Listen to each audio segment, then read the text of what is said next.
Hello guys! Kumusta na po? Kumusta na po? Good morning o madaling araw dyan sa Pilipinas at sa buong mundo. Good morning, good afternoon, good evening kasi hindi po pare-parehas ang ating oras. At dito po sa Los Angeles, California, afternoon na po dito at Sunday. Afternoon, 1:30 p.m. po dito at dyan po madaling araw, masayang madaling araw o masayang morning po Pilipinas sa lahat ng mga sumusuporta sa atin, mga solid natin. Kumusta na po sa inyong lahat at sa buong mundo? Isang masayang ngiti sa inyong lahat.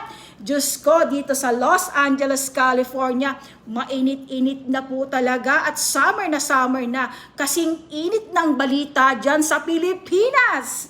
Aba.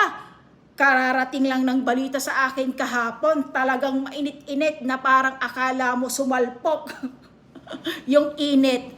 Abay, si Hilda lumipad agad ng Pilipinas at nakita daw sa kabaluyan. At kung sino man yung nakakita sa akin, God bless you. Kasi nakita mo yung kakambal ko dyan. Nakita mo at lumipad yung kakambal ko dyan. My goodness. Sa lahat ng mga napakagaling, napakagaling gumawa ng salita, napakagaling mag-embento ng salita. Sobrang imagine guys, nakita si Hilda sa kabaluyan daw, naka-check-in oh my gosh.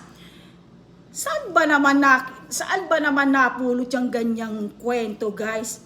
May sarili kaming resort. Napakalaki ng bahay ko sa Santa Barbara. Ang daming room dyan sa aming resort. Sa Santa Barbara na Hamjam Inn Resort po. May sarili po kaming resort. At bakit po ako mag-check-in sa ibang resort? How come?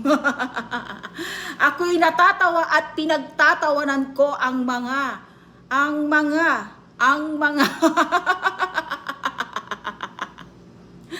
alam nyo guys, instead na gumawa o mag-embento kayo ng mga salita, why don't you try na magdasal na lang kayo? Why? Balita sa buong mundo, papalapit ang World War III. World War III saan? Pilipinas, between Pilipinas and China. Yun ang isipin nyo guys. Nabanggit din yan sa debate, nung unang debate dito sa Amerika. Yang World War III na yan. Kaya mangamba kayo at magdasal kayo na wag matuloy yan. Dahil kung natuloy yan, napakaliit ng Pilipinas. So may nakuha nyo pa talagang mag-chismes imbes na magdasal-dasal guys. My God naman kayo.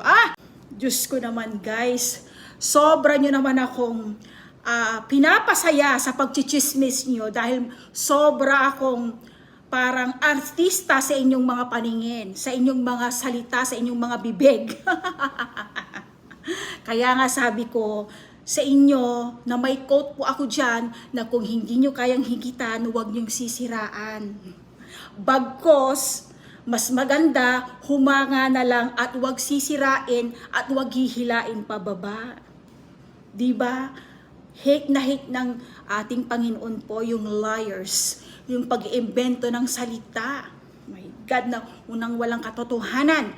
So kayo guys, instead na mag-chismes, instead na mag-talking kayo in the street, kung sino-sino mga buhay ang pinag-uusapan nyo, why don't you try na humarap sa Diyos, magsimba, and ipanalangin nyo na wag matuluyang digmaan na yan na napipinto dahil may nakatutok na po sa ating bansa dyan sa Pilipinas at wag naman po.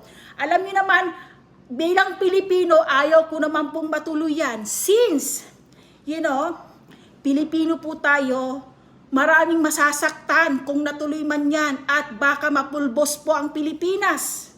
So instead po na mag-chismes, bakit kasi ang hilig-hilig nating tumingin sa ibang buhay ng ibang tao o sa ibang bakuran ng may bakuran.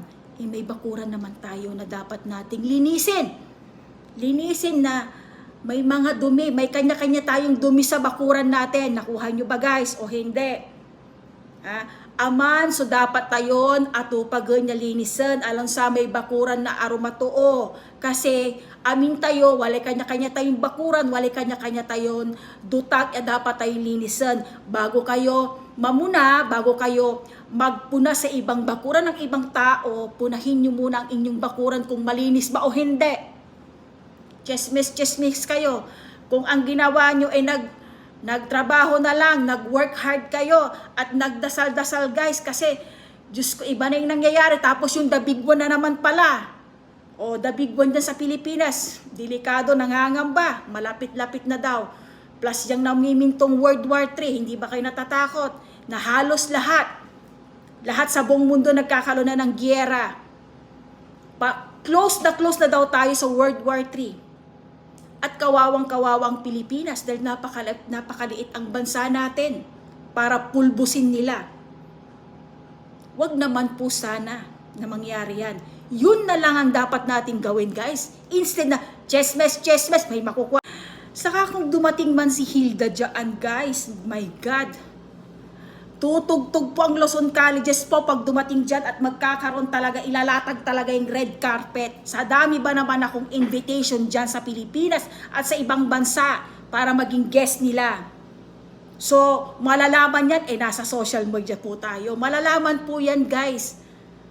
Kahit man saan kami magpunta ngayon, talagang makikilala kami guys. Alam nyo ba yan? But anyway, kahapon talagang lumaki yung mata ko. Talagang wow talaga. Lumipad talaga yung kaluluwa ko sa Calbaluyan since mayroon kaming sariling resort. Ano ba yan? Kung gagawa man kayo ng kwento, wag yung magasal naman guys. Parang pelikula na inedit nyo na nga, magasal ni. Oh my God. Kaya kapag gagawa kayo ng kwento, medyo makabuluhan. At mas maganda na gumawa kayong kwento, yung mga kwentong may kapupulutan ng aral. Hindi yung kukwento pa kayo, walang katotohanan, chesmes. Di nagkasalanan ng kasalanang kinid sa katawan, it's impan chesmes nyo, yung kapikatuan, agkwanta ng tigaba yung palabasan, araratay, kachesmesan nyo. Sayan tayo, wala kami social media, makakasabin amin, makakasabin amin siya. But anyway, tinatawanan ko lang ng mga ganyang bagay. So, yan ang ilagay natin sa ating isipan, guys. Chesmes is walang kabuluhan. O hindi tayo mabibigyan ng magandang kinabukasan dyan sa chesmes na yan. Bagkos, ang pagchismisan natin yung pagkakakitaan, guys.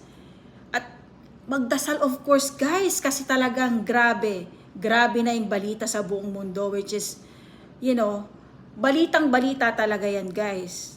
Which is totoo yan, guys. At nakikita namin dito talaga sa TV kung anong magiging outcome.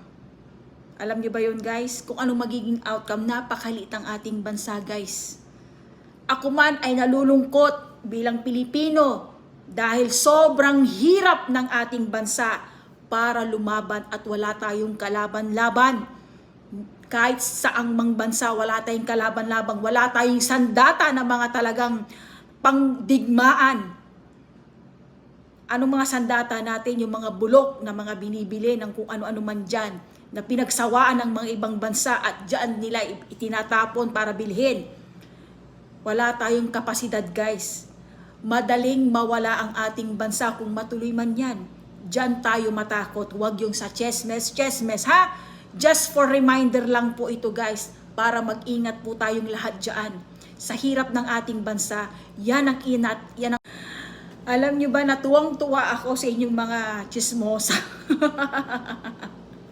Kasi nga, alam nyo, iniisip ko, kung pwede lang na pagkakitaan niyang pagchichismis ng buhay ng ibang tao, siguro marami ng mayaman talaga sa atin.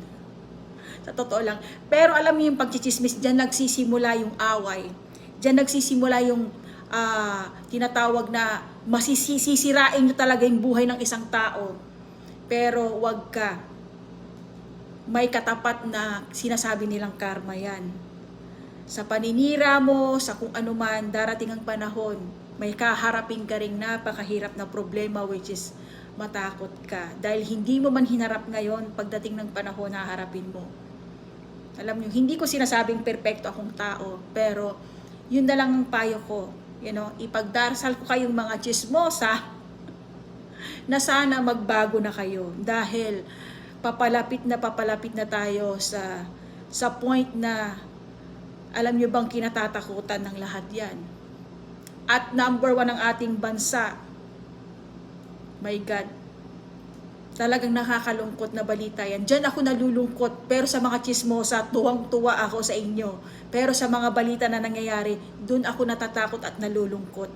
Maraming taong masasaktan at mawawala sa ibabaw ng mundo. Tandaan niyo. Kaya dapat maging mapagmatsyag tayo, magdasal tayo, makinig tayo sa mga balita sa radyo, sa news, sa TV para updated po tayo, especially sa mga chismosa para naman maiba yung mapagchismisan nyo guys.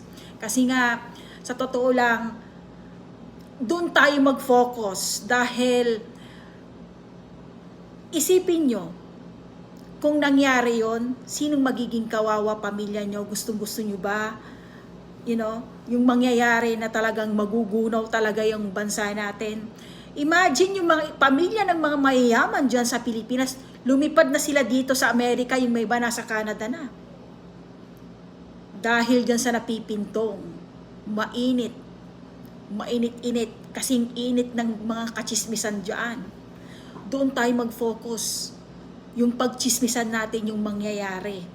At magdasal tayo. Yun ang number 1. Tapyan sagpayin na Diyos sa katawan, iraratan niya na pipinto. Dahil talagang ang gabi kalaban-laban tayo. Maraming mga inosenteng, mga bata, mga kapampusnak, iugaw. Yan na andi guys. Dahil lang sa napipintong digmaan. Diyan tayo mag-focus, magdasal tayo sa ating Panginoon. Yun lang po at happy lang. God bless us all po.